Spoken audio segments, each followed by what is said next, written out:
Jai Janendra, everybody. Welcome to this fourth class on Kalpa Sutra, and let's continue our journey in learning more about what the Kalpa Sutra says and the great wonders that are stored in this wonderful text. I'll share my screen a minute and we'll start off with the slides.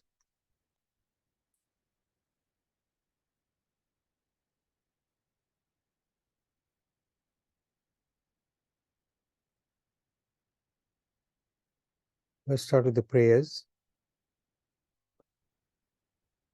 Namo Orientanam, Namo Siddhanam, Namo Ayariyanam, Namo Vajjayanam, Namo Loe Sabba Sahunam, Eso Panchanamukkaro Sabba Pavapanasano Mangalanancha Sabbe Simparmam Havai Mangalam. Namo Orientanam, Namo Siddhanam, Namo Ayariyanam, Namo Vajjayanam, Namo Loe Sabba Sahunam, Eso Panchanamukkaro Sabba Pavapanasano Mangalanancha Sabbe Simparmam Havai Mangalam. Namo Orientanam, Namo Siddhanam, Namo Ayariyanam, Namo Vajjayanam, Namo Loe Sabba Sahunam, Eso Panchanamukkaro Sabba Pavapanasano Mangalanancha Sabbe Simpadvam Havai Mangalam. Veera Sarusura Surendra Mahito Viramuda Sansrita Virena Bhiyata Swakarmani Chayo Veera Nityam Namaha Veeratirthamidam Prautamattalam Virashighoram Tapo Veera Sri Druti Kirtikanti Nichaya Sri Veerabhadram Visa Kamuthe Dharanendra Cha Sochitam Karma Kurvati Prabhusthalya Manovrutti Parshanath Sri Estu Vaha Yadu Vansa Samudrendu Karma Kakshatasana Rishtanemir Bhagwana Bhuyadu Rishtanasana Adimam Prithvinath Adimam Nishparigraham Adimam Tirthanatham Cha Risabhaswaminam Stumaha Anguthe Amritavase Lapti Tana Pandar Sri Guru Gautam Samariye Manavanchita Fadadatar. Just a reminder of what we are trying to do with these classes. Just detail of a leaf about the Kalpa Sutra. Same thing here.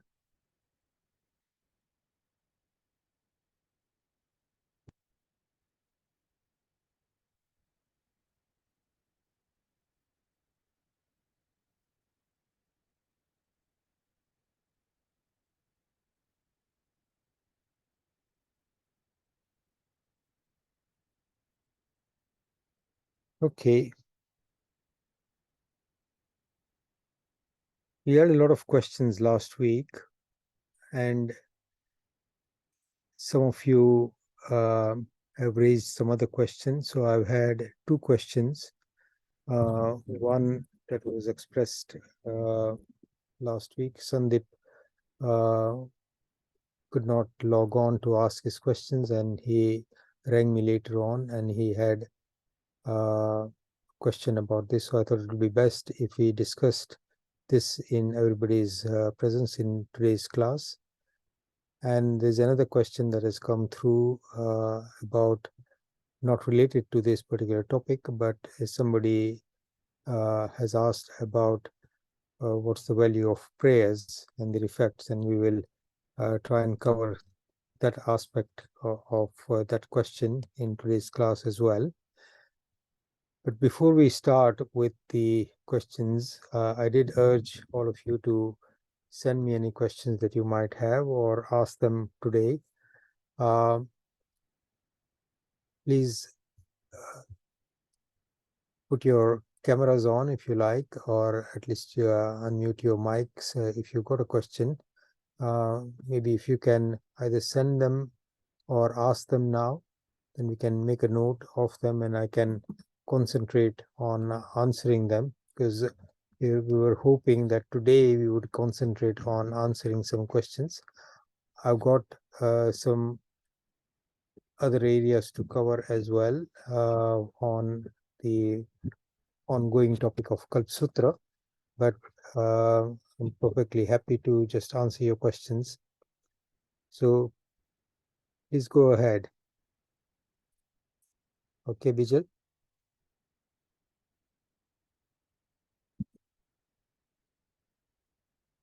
You raised your hand. What's the question?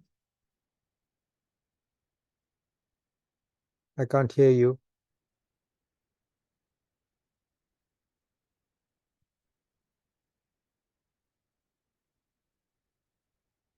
Sorry. Is there a problem? Yeah, Visual can't unmute herself at the moment, so I was just trying to work Sorry. out Yeah. what happened. Yeah.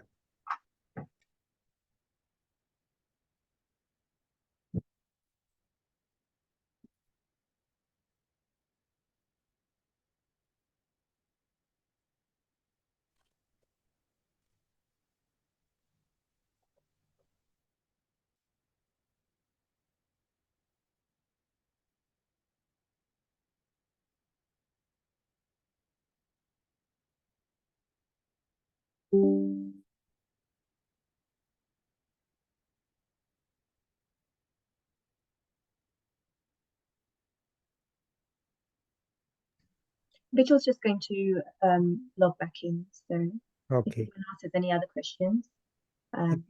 Is there anybody else? I've not received any questions myself. No. Okay. If anyone does have any questions, you can raise your hand.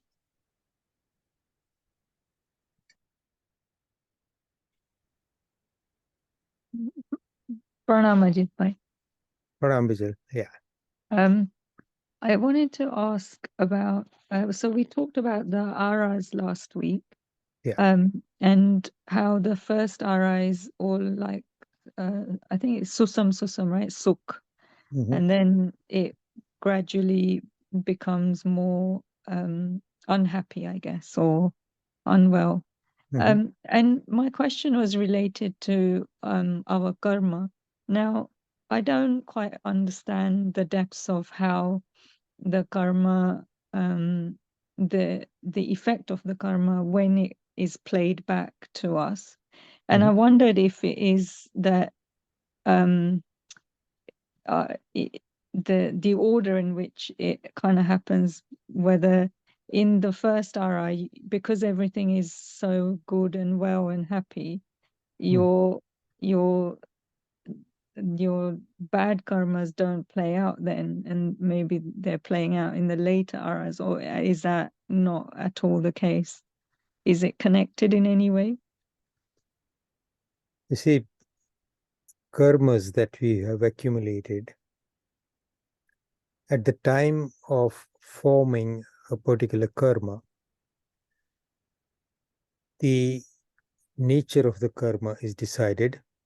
That's called Prakruti Bandh. Then the time that it will stay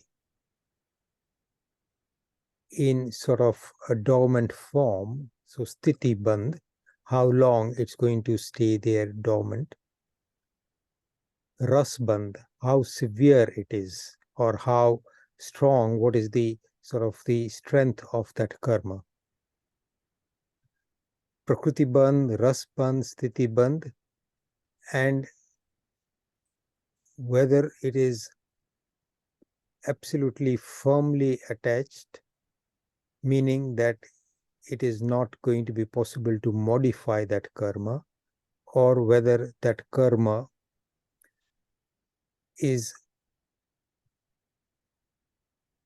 formed in a slightly looser format or a very loose format. So there are various different categories of that we can talk about when we take on the topic of karma, but it won't happen with this current topic because it's quite a separate topic on its own. All those things are decided at the time of when the karma is actually formed. So whatever we have done physically, verbally, or through thought, and as a result of kashai, meaning anger, greed, lust, rag, dvesh, every moment that we exist, we are attracting new karmas, and new karmas are being formed. Now, at the time in one particular life, there is only one karma that is formed only once in a lifetime, and that is called Ayusha karma. That is the karma that decides what you're going to be born in the next life. Now, apart from that, all the other 7 karmas are constantly being formed, discarded, being changed. So that process continues non-stop. If at the time your Aisha karma is formed for your next life, you are in a good state and you form an Aisha karma that takes you to a good place, then your next life will be that. So your karmas that are sitting dormant may come into fruition in that life, or depending on what you are entertaining in your soul in terms of its spiritual development or spiritual decline, the existing karmas may continue to be modified and changed, and some of them may be discarded without actually showing their effect. So all those processes are going on, and when you sort of put this in reference to the Yuglic Kal, there is a particular story that is related to this particular question, which we will discuss probably very briefly this week, but maybe in more detail next week. It is the 10 unusual events that have occurred in this particular time cycle, in this Ausarpini. So those are extremely rare, unusual events.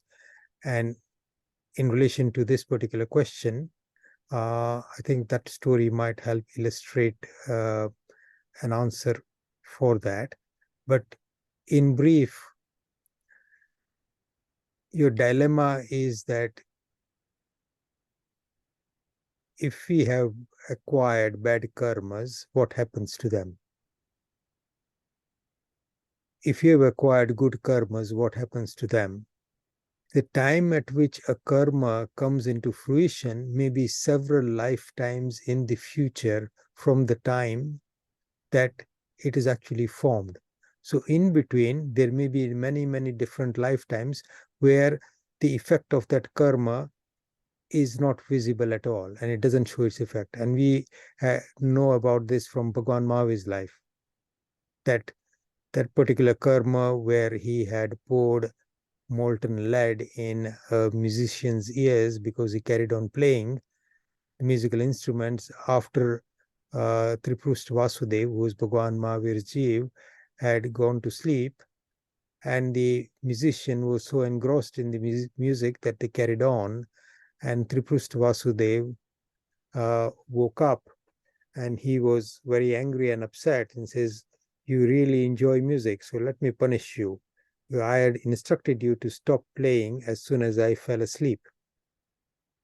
So he punishes him by pouring molten lead, and that same person, that same musician, is born as a Goval in the life that Bhagwan Mahavir, after several other lifetimes that Bhagwan Mahavir spent in different vows. As Bhagwan Mahavir, that particular Asubh karma comes into effect, it comes into fruition, and the effect, the remaining effect of that karma was experienced by Bhagwan Mahavir in this particular lifetime. Similarly, the story that we mentioned last week about Bhagwan Mahavir being conceived in the womb of a Brahmin lady, Devananda Brahmani, was also a residue of a Nich Gotra karma that was formed in his third life of Marichi. So it took many, many different lifetimes, and the residue of that Nich Gotra karma, whatever was left, came into fruition and needed to be spent up. So that was about 3 months, and then Indra Maharaja transfers the womb into Trishla Mata's womb. So the play and interplay of karmas as they come into fruition is quite complex, but that is a very detailed topic that we can take. We've done a series of a whole couple of times when I used to do Friday evening sessions or 10 to 12 weeks after Paryushan. We've done karma in there a couple of times, but we can take that up at some time in the future. Hope that helps. My I think what I was asking, so for example, you know, like the Israeli-Palestinian war at the moment, or the earthquakes, or would you see those type of activities in the first ara? No.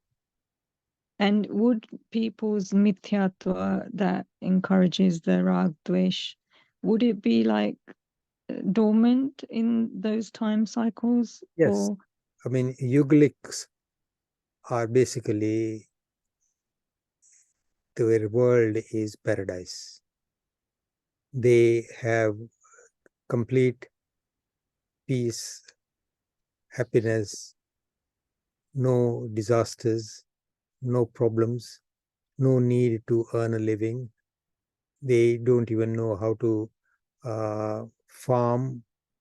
The use of fire, natural disasters, none of those are present in the Yuglik Kal. And that is the nature of the world in that. So we will actually discuss this particular topic about what happens during Yuglik Kal and in today's lesson. But all those people who are born there,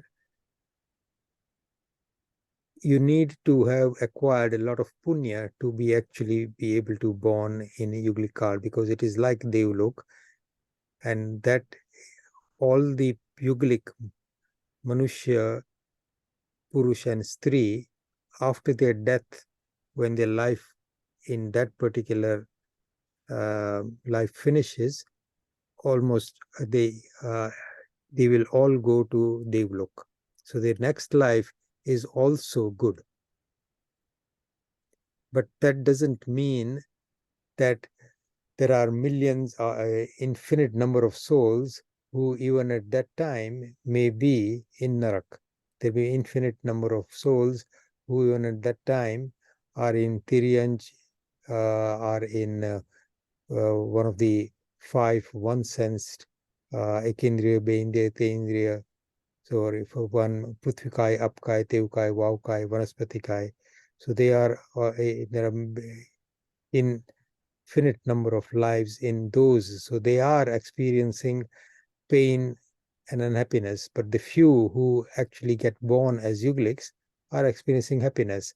So all their bad karmas at that moment are dormant. Doesn't necessarily mean that they do not have any bad karmas.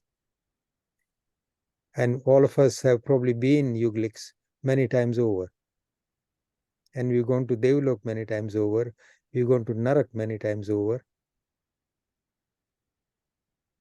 okay, thank you. That helps a lot. Yeah, okay.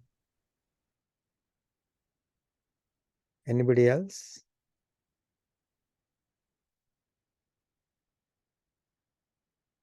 Okay.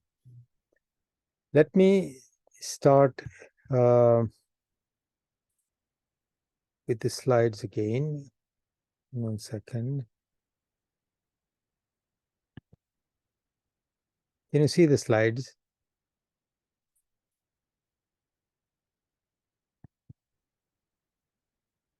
Yes, we can see them. Yeah, okay, great. So we touched on this subject last week. Let's take a bit more detail, because I think this was a question that people found the explanation a bit difficult to understand. So let me just clear some basic fundamental misconceptions. This variation in the nature of the times, as I mentioned last week, only happens in the Bharat and the Airavat Kshetras. So we are at the moment talking about the Madhyalok, where, so if you look at Narak, you look at the life that is there permanently. If you look at Devlok, that is there permanently. If you look at Mahavir Kshetra, the times around there, they do not have any major fluctuations, but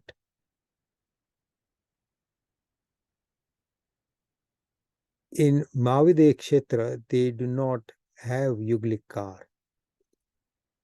In the 5 Bharat and the 5 Airavat Kshetras, these fluctuations in the nature of the time continues as a cycle. And in this Kalpa Sutra and as an appendix in this book by Sunanda Ben Vora, there is a brief description.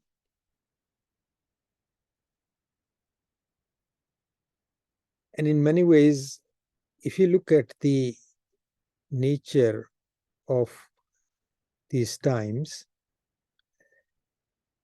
to me, this message has always been a message of a lot of hope. So, as I mentioned last week, each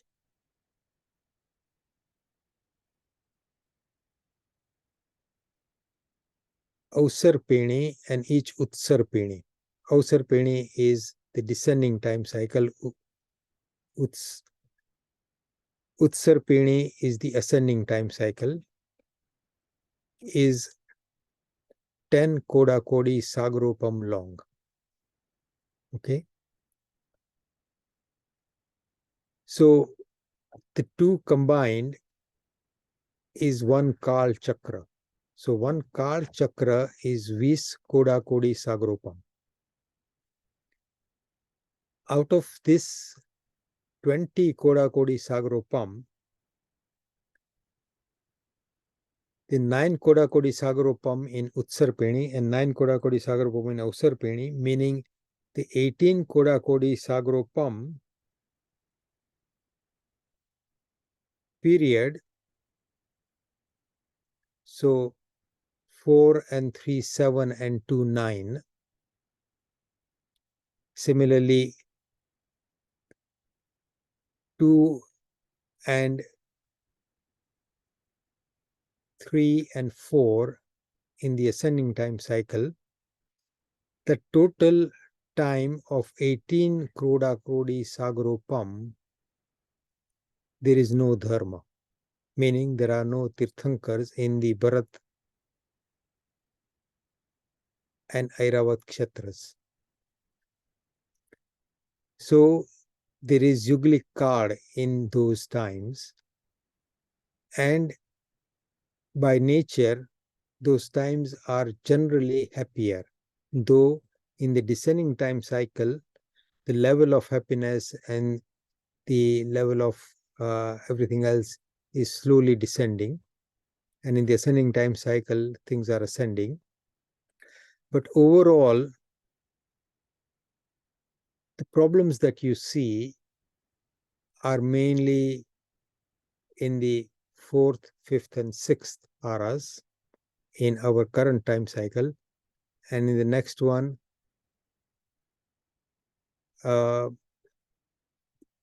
similarly in a mirror image in a reverse order. So from that point of view, the predominant time is spent in a good period. There is a short time which is spent in a bad period. However, one also needs to realize that it is only in this time where there are difficulties that it is actually possible to get rid of your karmas and go to moksha. And dharma only exists in those times where there is a combination of good and bad. When you have the necessary stimulus to actually improve yourself, to recognize who you are. Until then, if you are completely engrossed in a level of peace and happiness without any problems, then your spiritual progress is actually stunted. And that is a lesson for us to remember, that if we are so engrossed in everything that is giving us happiness in all the, and we constantly feel that everything is going fine, then often we sit back, relax, and actually continue to deteriorate further spiritually.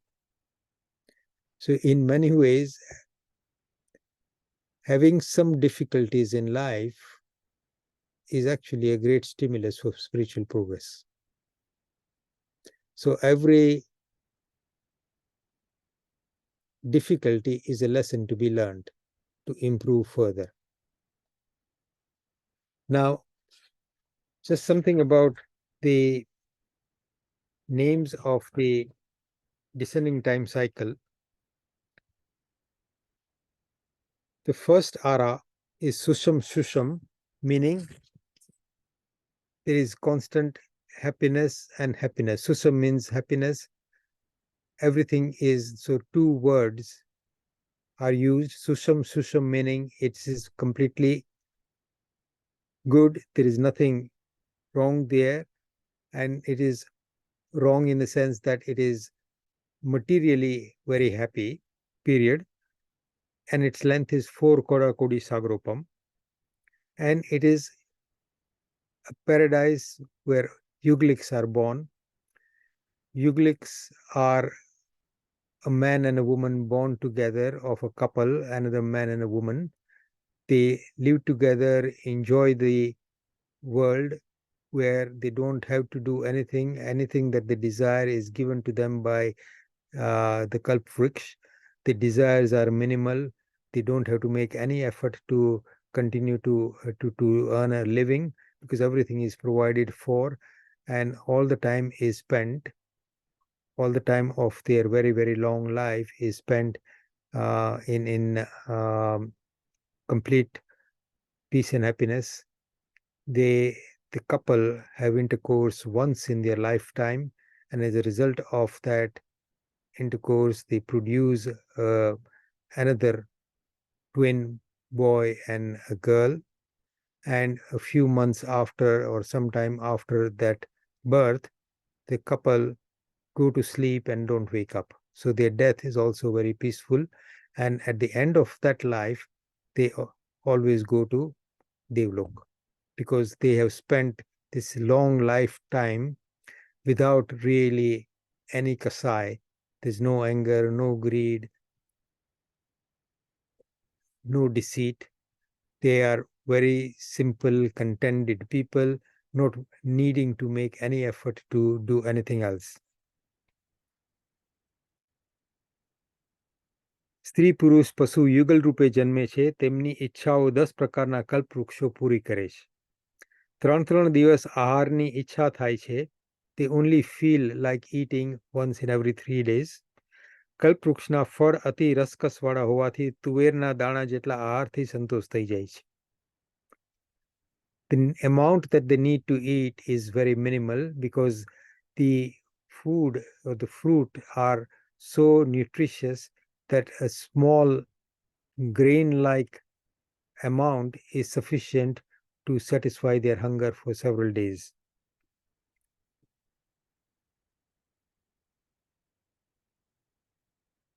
When 6 months are left of their long life, the female yuglik gives birth to a boy and a girl, and they look after them for about 49 days. And as soon as the young babies are able to live by themselves independently, then the parents, here it says કે એક છેક આવતા અને બીજાને બગાસું આવતા વેદના રહિતપણે મૃત્યુ પામે છે. So the mode of death is one of them maybe just has a sneeze, the other one has a yawn and goes to sleep, and that's it. That is how their death is completely painless. એમના શરીરને મોટા પક્ષીઓ ઉપાડી જાય છે. યુગલિક હોવાથી વિષય કસાય મંદ હોવાને કારણે તેઓ નિયમા દેવગતિ પામે છે. That is the પહેલો આરો. Second arrow, which is 3 Kodakodi Sagropam. Again, Yuglic Kal continues, but the Yuglics are slightly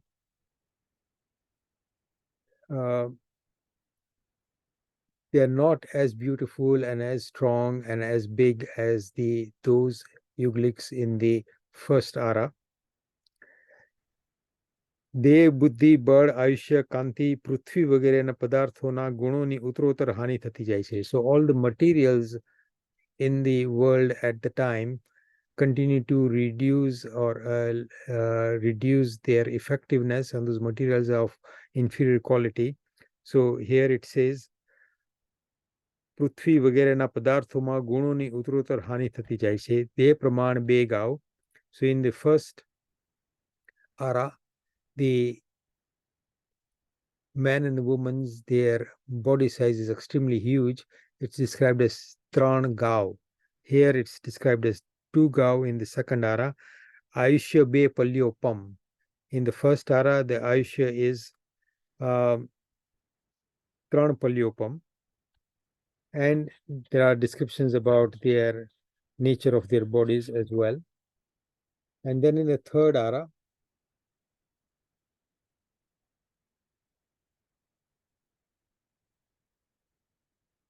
ત્રીજા આરાને જ્યારે 84 લાખ પૂર્વ 3 વર્ષ અને 8.5 મહિના બાકી હોય ત્યારે પ્રથમ તીર્થંકરનો જન્મ થાય છે. The first tirthankara, so Rishabdev Bhagwan was born when 84 lakh purva 3 years and 8.5 months were left of that particular third ara.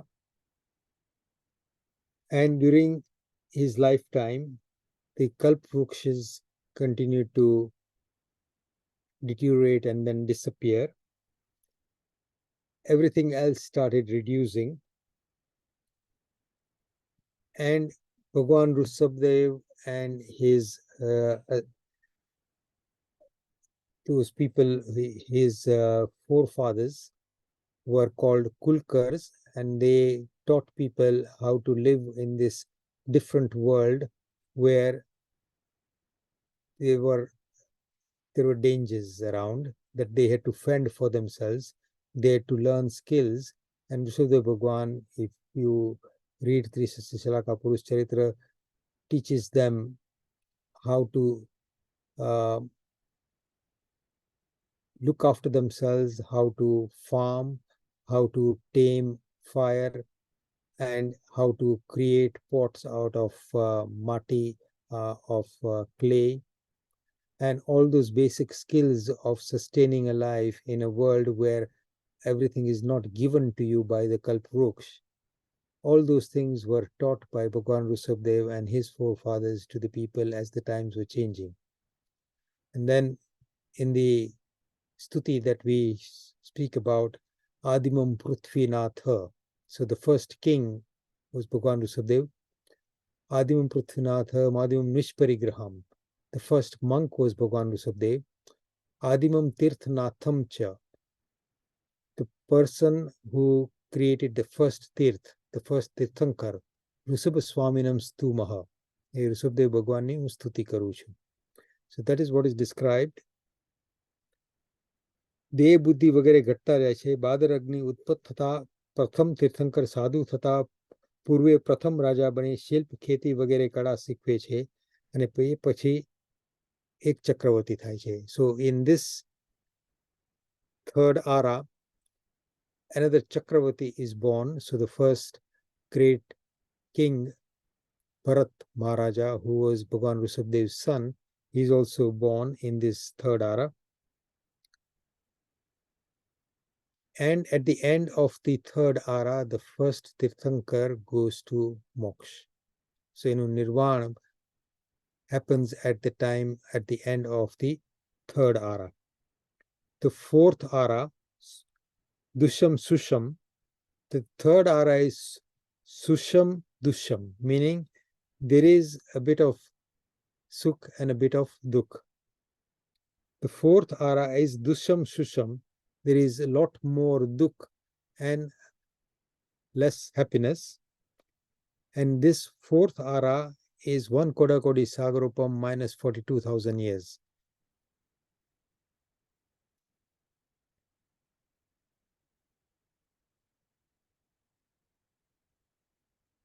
After 3 years and 8.5 months, following the nirvana of the first Tirthankar, the fourth ara starts. And from that time onwards, couples born as Yuglik, that stops from that time onwards. And in this ara, the 23 Tirthankars, 11 Chakravatis, 9 Vasudevs, 9 Prativasudevs, 9 Bardevs, they are all born in this particular fourth ara called Dusham Susham. And at the end, towards the end of the fourth ara, when 3 years and 8.5 months are left, at that time, the 24th Tirthankar, in our case, Bhagwan Mahavir, goes to moksha. And then, after that, the fifth ara starts. So, after Bhagwan Mahavir goes to moksha, the fifth ara starts, and that is 21,000 years.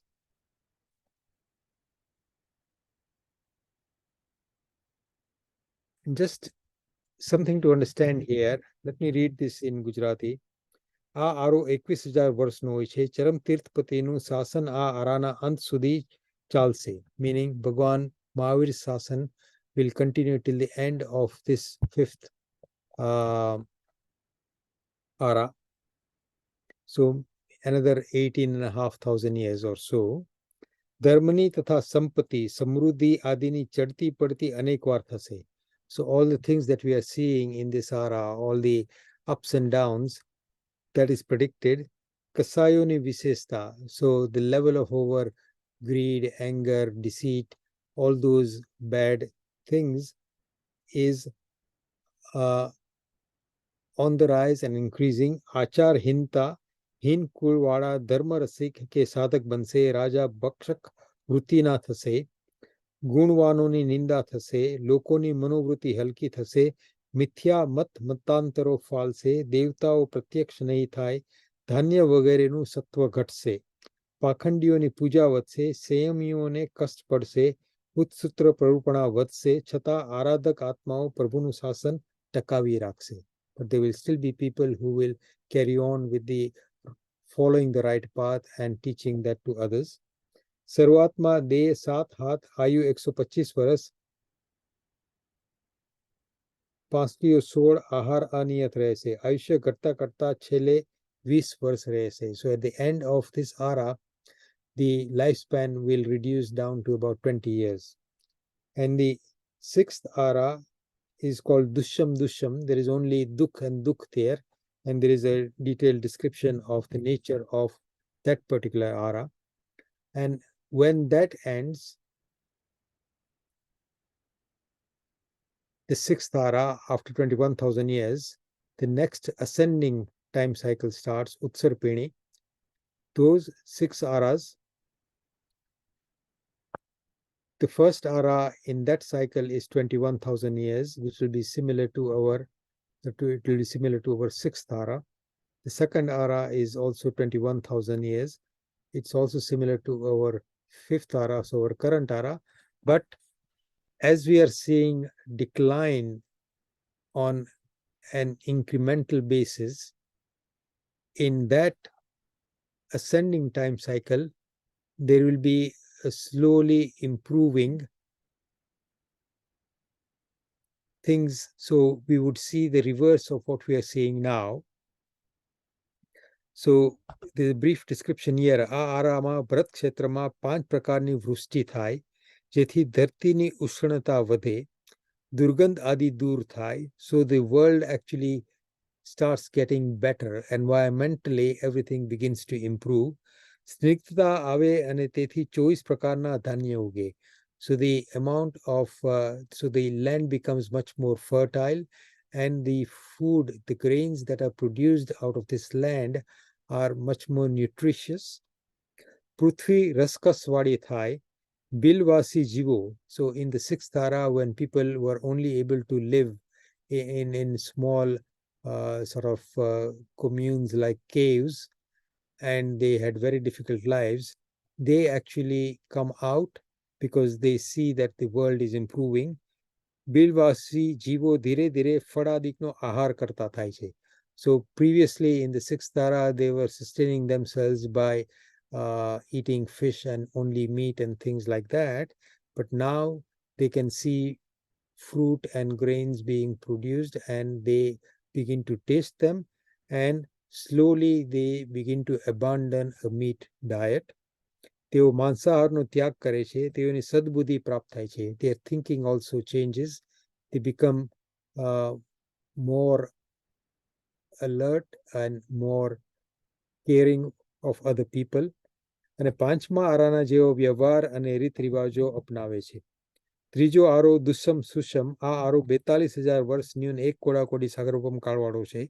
દુઃખ ઘણું, સુખ ઓછું. શરૂઆતમાં 3 વર્ષ અને 8.5 માસ બાદ પ્રથમ તીર્થંકરનો જન્મ થાય છે. So in the third ara of the next cycle, the first tirthankar of that cycle, Padmanabh Swami, in this Bharat Kshetra will be born, and he is the soul of, he will be the soul of King Shranik. Te arama, so in that ara, 23 tirthankars, 11 Chakravatis, 9 Bordev, 9 Vasudev, 9 Prativasudev, and things will continue to improve like the fourth ara of our current time cycle, Ausarpini. In the fourth ara of the ascending time cycle, Utsarpini, સુખ ઘણું અને દુઃખ ઓછું. 2 કોડાકોડી સાગર પ્રમાણ કાળવાળો છે. અવસરપીણી કાળના ત્રીજા આરા જેવો. એમાં 84 લાખ પૂર્વ 3 વર્ષ 8 મહિના થતા 24મા તીર્થંકર થાય છે. 84 લાખ પૂર્વ 3 વર્ષ ને 8 મહિના થતા 24મા તીર્થંકર થાય છે. His lifespan will be similar to that of Bhagwan Rushabdev. અને એટલું આયુષ્ય ભોગવી 84 લાખ પૂર્વનું એ મોક્ષ પધારે છે. આ આરામાં 12મા ચક્રવર્તી થાય છે. ત્યારબાદ ક્રોડ પૂર્વ કાળ વિત્તીય કલ્પવૃક્ષની ઉત્પત્તિ થવા માંડે છે. And after that, the કલ્પવૃક્ષ starts appearing in the world, and slowly the nature of the world changes. It becomes much more happier place and like paradise. And then Yugliks start getting born, and then in the fifth ara of the next ascending time cycle, that will be 3 Kodakodi Sagropam, and it will be like our second ara that in this descending time cycle. And then we have the sixth ara of the ascending time cycle, which is 4 Kodakodi Sagropam. And that is how the time keeps on changing. I made a statement that the two combined form one Kal Chakra. Now, a Kal Chakra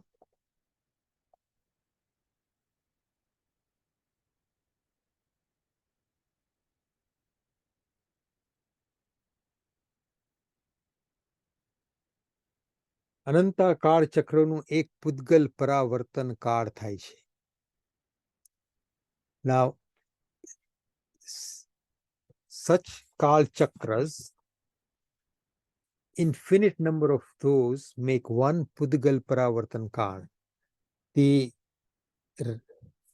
relevance of that particular statement is that when the soul begins to climb up in spirituality and achieves a state of spiritual development or a particular virtue that is called samyaktva, at that point, the soul's future journey in this sansar gets shortened to a half Pudgal Paravartan Kal, which is still an infinitely long amount of time, but in comparison to what has gone in the past, that time is severely limited. So in many ways, the achievement of Samyaktva limits the duration of your future unhappiness and the time that you will spend in sansar. And during this lifetime, one of the most important goals is to get as near to Samyaktva as possible. So that is the relevance of this particular statement that one Kal Chakra and Ananta Kal Chakra is one Pudgal Paravartan Kal. If we achieve Samyaktva, then even once, we may lose it afterwards, but if we have achieved it once, that limits our future sansar to Ardh, meaning half of a Pudgal Paravartan Kal, maximum. It could be much shorter than that for a lot of people, but it would never be any more than Ardh Pudgal Paravartan Kal. Okay.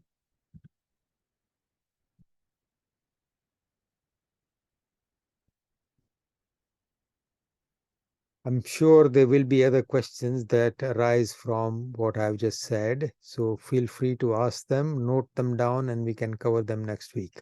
But just to carry on with today's topic, what happens at the time of conception of Tirthankar Bhagwan's soul? Now, Sakrendra, who is a Saudharmendra, he is called Sakrendra because he sits on a throne called Sakra, becomes aware of this momentous event of the conception of a Tirthankar Paramatma with the power of his Avdignan. And as soon as he realizes that a Tirthankar Paramatma soul has come into the womb of his mother, with great joy and respect and with worship in his heart, he takes a few steps in the direction in which the Tirthankar Paramatma is born. So he is sitting in his Devlok and he removes his shoes. He sits down in the particular mudra of a Chaitya Vandan, raises his hand in prayer obeisance, and sings the praises of a Tirthankar Paramatma. In this particular stotra that we actually recite during Chaitya Vandan in the Derasar, but also several times during Pratikraman when Chaitya Vandan is part of the Vidhi of Pratikraman, and that is called Sakra Stav. The name that we know it by is called Namuthunam Sutra. So he sits in front, he abandons, he leaves his throne, comes down, sits in his particular big Deviman, and in the direction, facing the direction in which the Tirthankar Paramatma is born, is going to be born. So in that direction where he's been conceived, he sits down with his left leg up, with his hands joined like that, and sings this Sakrastav, which is Namuthunam Arihantanam Bhagwantanam Aigaranam Tithayaranam Sem Sambuddhanam Purisuttamanam Purisasyanam. In Kalpa Sutra, the meanings of each verse is described in brief detail. If you want to study the meaning of this great sutra in greater detail, there is a 2-volume book in Gujarati written by Param Pujya Acharya Bhuvan Bhanu Suriswaji Maharaj many years ago, and that's a great commentary on Sakrastav or Namuthunam Sutra, and it is based on a previous commentary called Lalit Vistara. So if any one of you are interested in and are able to read Gujarati, Param Tej is the book that Bhuvan Bhanu Suriswaji, Acharya Bhuvan Bhanu Suriswaji Maharaj Sahib wrote many years ago, and that is sort of a Gujarati translation of the Shastra called or Sutra called Lalit Vistara, and that is a commentary on Sakrastav. In this particular, in Kalpa Sutra, there is a story with this particular verse of the Sakrastav. It's called Dhamma Sarhinam.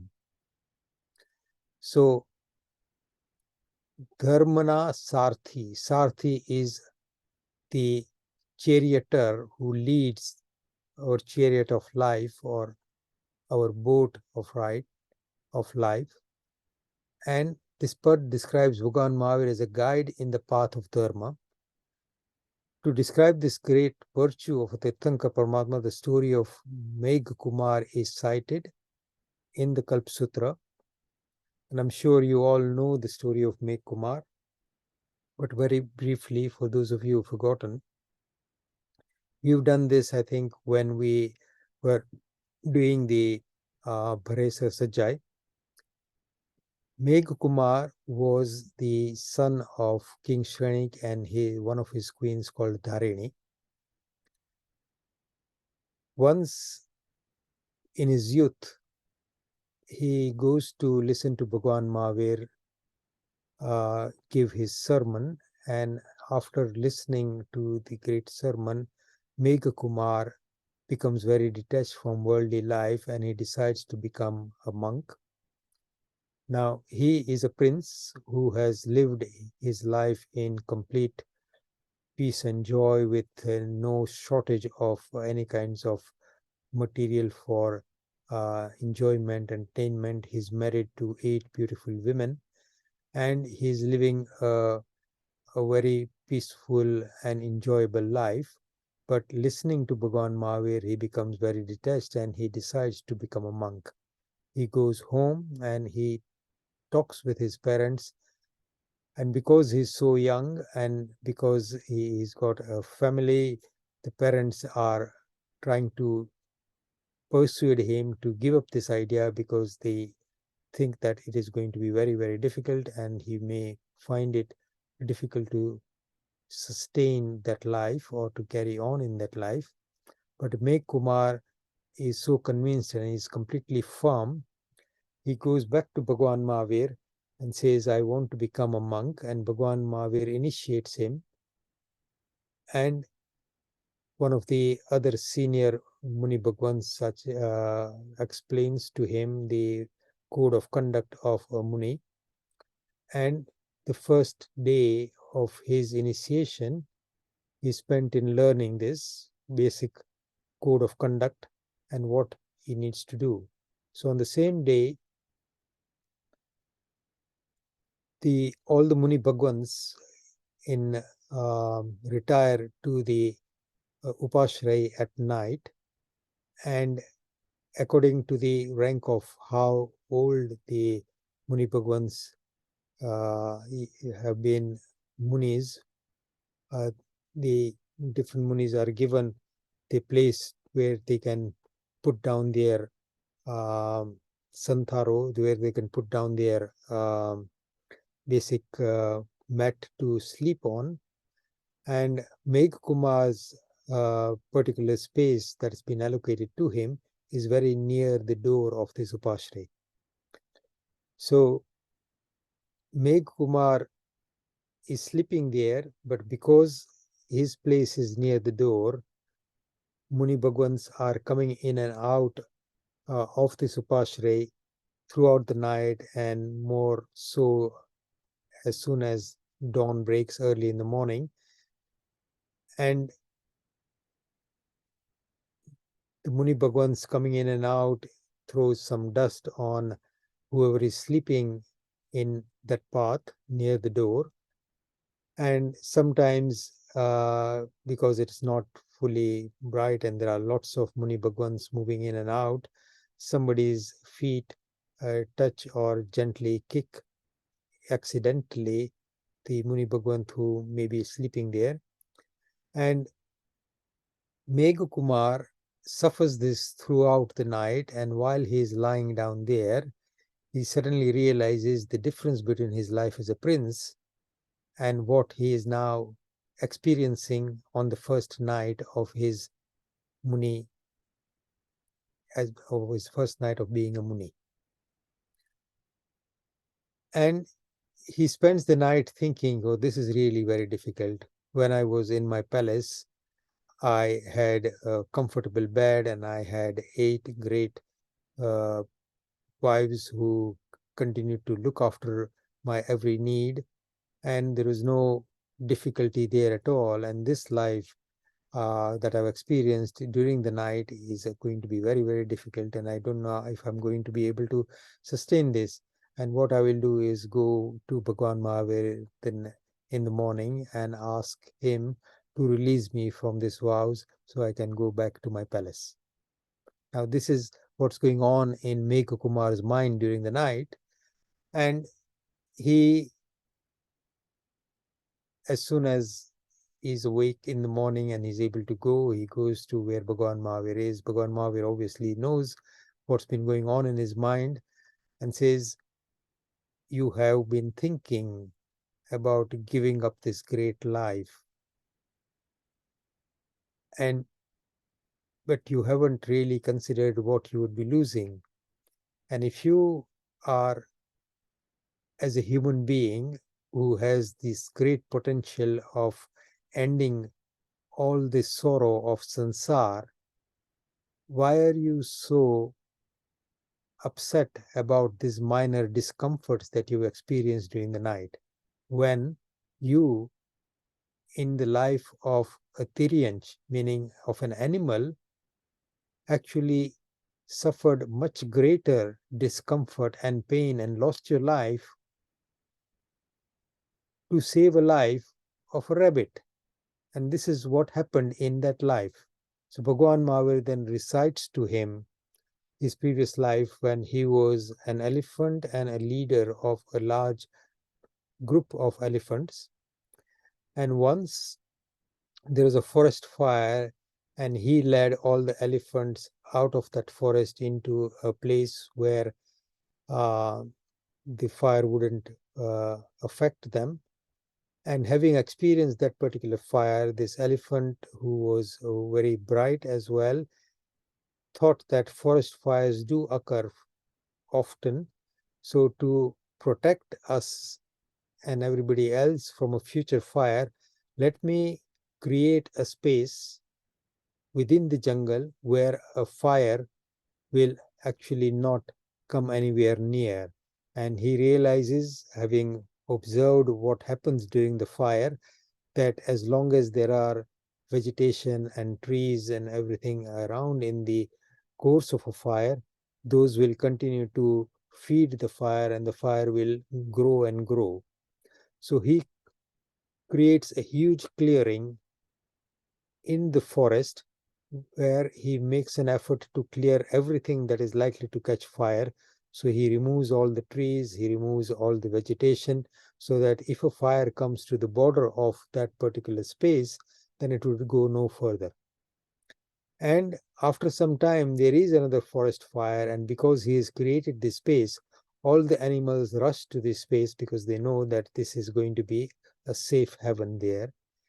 And this small space is packed with animals from the forest so tightly that there is no space for any other animal to come. While the fire is raging outside this space and the space is completely packed, this particular elephant gets a bit of an itch or a cramp in his leg, and he raises one of his 4 legs. As he raises his leg, there is a rabbit which is just sitting nearby in a very, very cramped situation, and he suddenly sees some space that has been created, and the rabbit quickly, without realizing what he's doing, moves into that space underneath the raised leg of this elephant. And as soon as this cramp or this itch has been relieved by this elephant, he wants to put his leg down, but he sees that there is a rabbit sitting there now, and if he puts his leg down, that rabbit is going to be crushed and die. So he says, no, I cannot do that. I must save the life of this rabbit. So he holds his leg up until the fire subsides completely over a period of almost 3 days. And when the fire subsides completely, all the animals leave this clearing to go back into the forest and find their way. The rabbit also leaves, but this elephant, having kept one of his legs up for 3 days, gets a severe cramp and the leg won't straighten, and he can't hold himself up and he falls down. He falls down, and when an elephant falls down and is not able to get up, then that is the end of his life. But he spends that life, the remaining few days that he's got left, in peace and calmness. He is not regretting things, and he is quite calm. So Bhagwan Mahavir explains to him that as a result of your calmness and your good deed, you have been born as a prince in King Shrenik's household. You were born to Queen Dharini, and not only that, you have come to appreciate good virtues. You had a desire to become a monk, and all that as a result of what you achieved in the life of an elephant who does not have the same capacity as a human being. So do you really want to give all that development that you achieved so far, that wonderful journey that you have already taken, and leave this life and become a sansari again? So as soon as Bhagwan Mahavir has recited this story, Megh Kumar remembers his past life and remembers exactly what happened. So he gets all the images of everything that happened in that life. And he then becomes firmly resolved that I now understand what I've got now is extremely valuable. I cannot give this up. And he becomes a very devout, steadfast monk and continues living his life as a monk. And at the end of that life, he went to Devlok, and in his next life, he will go to Mahavidya Kshetra and achieve Keval Gnan and go to moksha after that. And this story is beautifully described in the Kalpa Sutra. You've heard this story many times over. You've probably seen this picture, which shows, and there are many versions of this picture. This shows a forest fire raging and an elephant with his left forefoot, one of his legs up, and a small rabbit sitting underneath there. This has been painted by some good artists, so it's not very clear here, but you can see the ears of the rabbits. There are about 3 or 4 rabbits there, so you can see that. But there are many different versions of this pictures of this story as well. Okay. I think we're about 16 minutes past 9. There are 10 unusual events that happened in this particular Avsar Pini. It's called Hundak Avsar Pini. And one of those events that I will very briefly in 2 minutes start off with, I mentioned earlier when Bijal asked the question and when we were talking about the nature of the time, Ausarpini and Utsarpini, and we were describing the Yuglic Kal when a boy, a man and a woman, a boy and a girl are born together, live together, have another twin boy and a girl at the end of their life, and then depart from this life without having committed any great sins and go to Devlok, and they die very peacefully, and in their next life they go to Devlok.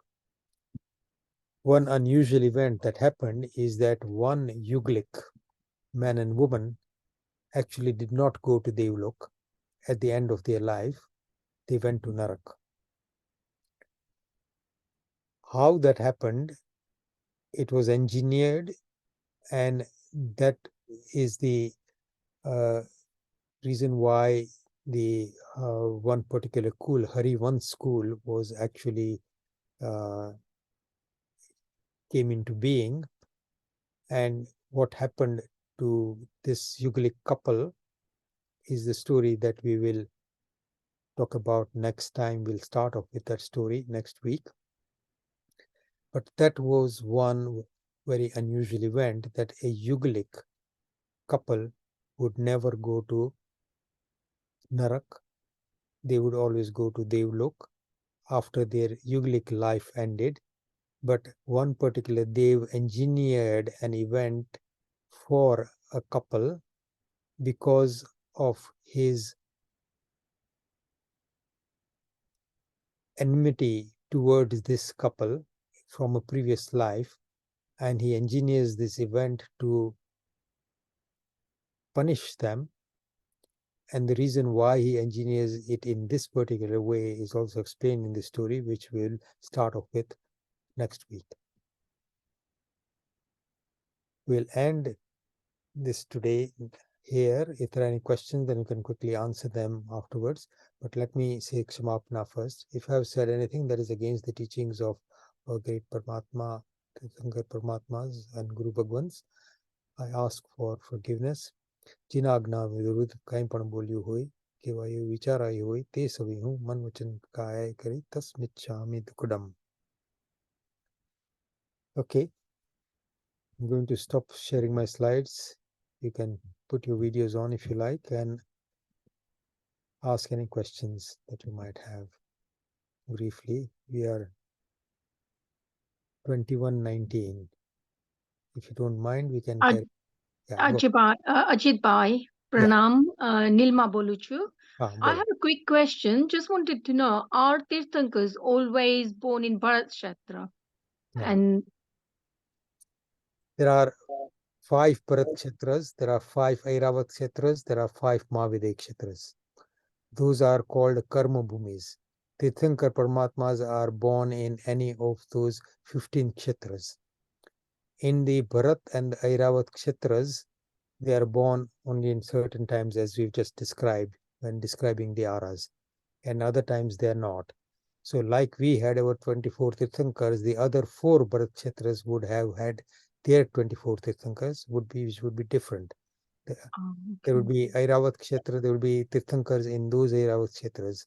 And in Mahavir Kshetra, there are currently 20 Tirthankars in those 5 Mahavir Kshetras. Each Mahavir Kshetra has got 32 Vijayas. Vijayas are huge spaces, they are the huge areas. Mahavir Kshetras are extremely large and they are divided into Vijayas. So each Vijay is like a separate world, and a Tirthankar can be born in any one of these 32 Vijayas. So 32 times 5, so that's 160. And there was a time, at the time of our Bhagwan Ajitnath, the second Tirthankar, in the universe at that time, there were in total 170 Tirthankars alive at the same time. Okay. So there were 5 in Bharat Kshetras, there were 5 in Airavat Kshetras, and there were 160 in Mahavir Kshetras at that time. So in total, there were 170 Tirthankars alive at that time. So do we only have knowledge of our own Tirthankars?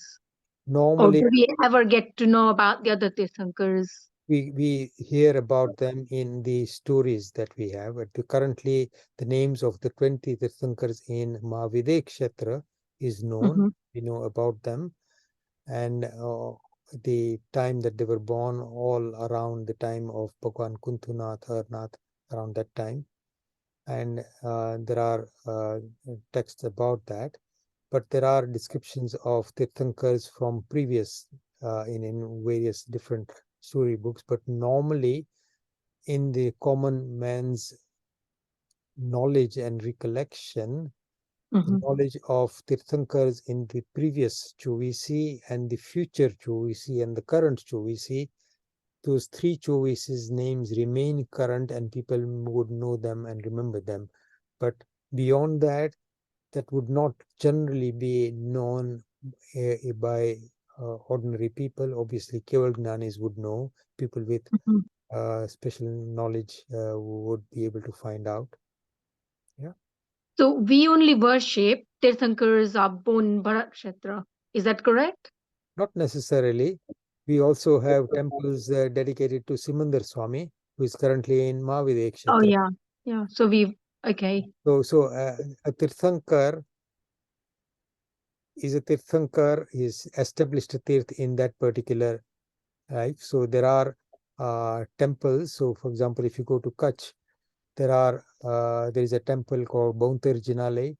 There are murtis of the 24 Tirthankars of the past Chovisi, the 24 Tirthankars of the current Chovisi, and the 24 Tirthankars of the future Chovisi. So all those 72 are worshipped. And there are temples dedicated to Simandar Swami as well. Oh, okay. I didn't have a knowledge of that. Yeah. Thank you. They are, and Tirthankars are, and this is an eternal event in the sense that there is no time in the past when there were no Tirthankars. There will be no time in the future when there will be no Tirthankars. So this cycle continues. And I'm sure we have worshipped a lot of other Tirthankars in the past, or we've actually probably seen them and met them, but our progress has been stunted, not because of anybody's, but our own fault. Thank you. Bharatbhai, anything you want to add, or things I've misquoted, or? No, it's fine. Nothing to add. Thank you. Thank you, Bharatbhai. Any other questions? Ajitbhai, I've got a question from Nick. Yeah. He's asking, what is the difference between religion and spirituality? Is there a difference between religion and spirituality? Yes. Okay. I think if you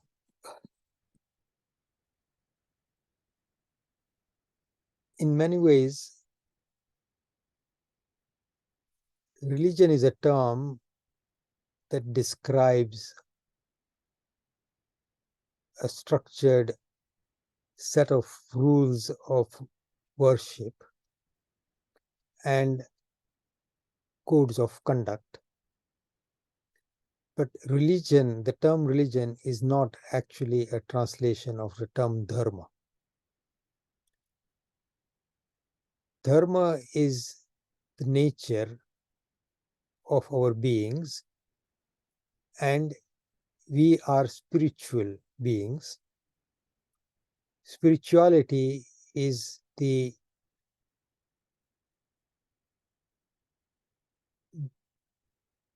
way of recognizing and then making an effort to manifest our true nature, that of a spirit. So that is spirituality. Different people understand spirituality differently, and that difference comes with the difference in the understanding of our true nature.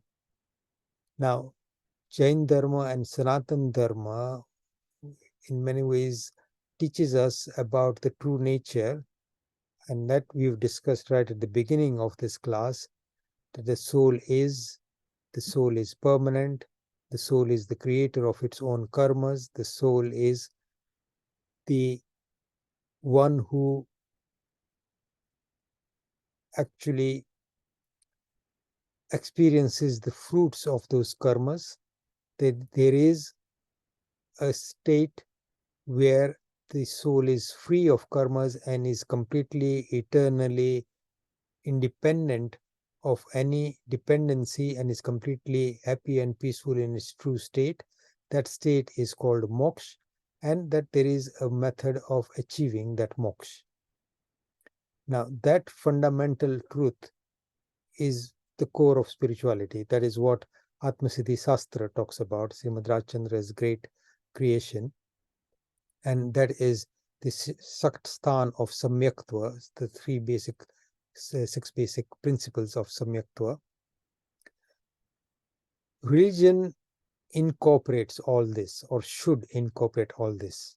But when we talk about structured religion, when people, what they get in their mind is the rules, conduct, everything, and spirituality incorporates that. But spirituality, when you are going into the depth of it, all the practices that we conduct under the banner of religion are an aid to progressing spiritually as a soul to achieve that state of moksha, that is our true nature, our true dharma. So I think it's there are no simple answer to just recently, a few weeks ago, somebody was asking me about an event, and he mentioned, oh, this is something that you would be interested in. I'm not really spiritual, but I like actually listening to this kind of stavans as music. So the question that arose in my mind was that if a spirit is saying, I'm not spiritual, then that is a misnomer or misconception. We are all spiritual. We all have an inbuilt awareness of ourselves. It doesn't go beyond in the right direction very often, but every soul is aware of, to an extent, its nature, and it's constantly seeking happiness. But because we have misconceived the nature of happiness and the nature of our true selves, that is why we get lost and we get into the cycle of birth and death. I hope that helps, Nick. I'm afraid there's no completely easy answer to that. That's great. Thank you, Ajitbhai. Okay. Any other questions? I have not been sent any further questions. Okay. Anybody else wants to raise their hands? Now, there's this particular person who said, very briefly, I'll answer that question. Bijal sent me that question. What is the value of prayers? And do our prayers actually help the people we are praying for and those who are departed? So the value of prayers, we pray for the welfare of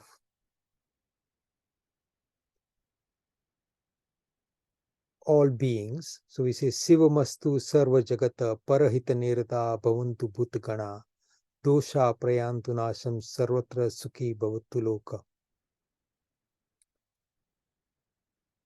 We are asking for the welfare and emancipation. A Tirthankar Paramatma is born as a Tirthankar on the strength of this great desire to actually improve the lot of all living beings. So that is how Tirthankar Nam Karma is formed. That level of great spiritual awakening that considers other life and prays for their welfare is always beneficial. The depth of your feeling with that definitely changes you internally, but it also changes everything else. And directly, if you are praying for somebody's welfare, to an extent, depending on the strength of your prayer, that will always help. Let me cite you some examples that may, there are other examples in Jain Dharma about the value of virtue of a single person. The life of a Tirthankar Paramatma and everything that happens around a Tirthankar Paramatma is also a great example of the value of somebody's great karma or somebody's great spiritual presence, how it can affect the nature of the world around them. There are lots of things about Tirthankar Paramatma that you can talk about there.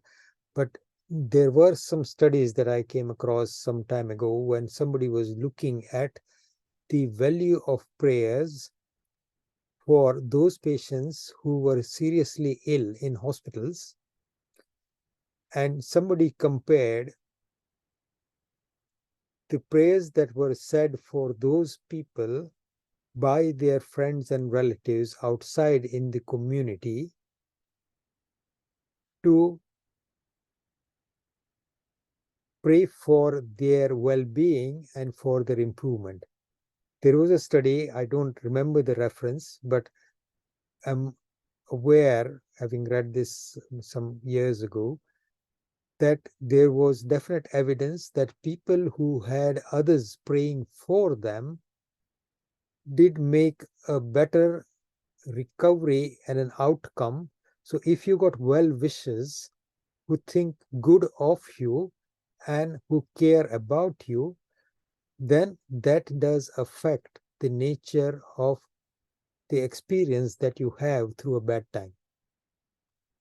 So when you're saying, this is medical evidence in our Shastras, there are many other examples of that, and we will recite a couple of them as we get some time. So in answer to your question, is there value in prayers? Absolutely. The answer is always. Good intentions, good vibes, good thoughts, they are the basis of being good ourselves and spreading that goodness. I hope that's where the question came from. But if there are other aspects of that question, then please feel free to ask me. And if there is something else behind this question, which I think there may be, then feel free to contact me independently if you want. Okay. I'll end now. Sarvamangalamangalyam Sarvakalyanakaranam Pradhanam Sarvadharmanam Jainam Jayati Sasanam. Thank you very much for staying on for so long, all of you. Pranam Ajitbhai, thank you. Pranam, thank you. Bye.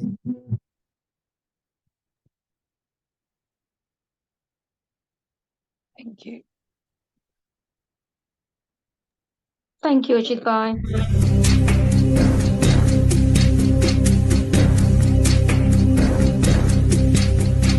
Vande Shashanam, Vande Shashanam, Vande Shashanam,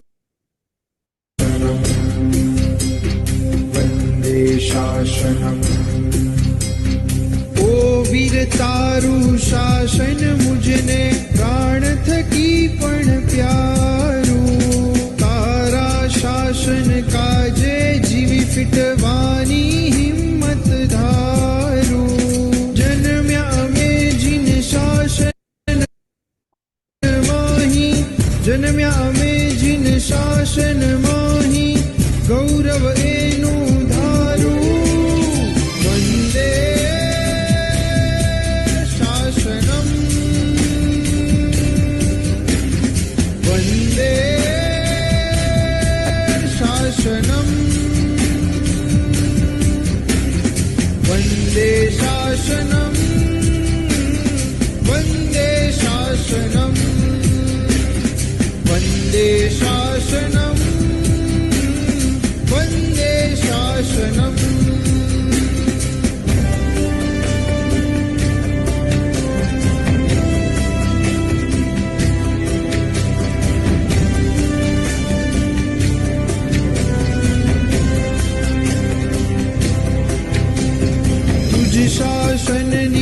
રક્ષા કાજે કુરબાની છે મારી અંગે અંગે વ્યાપી ગઈ છે જીન શાસન કુમારી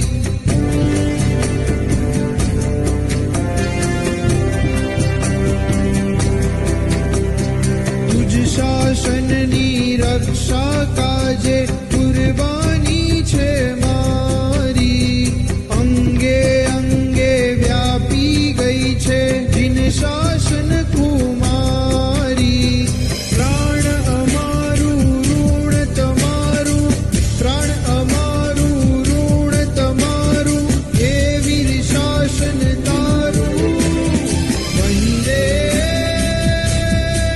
शासनम वंदे शासनम वंदे शासनम वंदे शासनम वंदे शासनम वंदे शासनम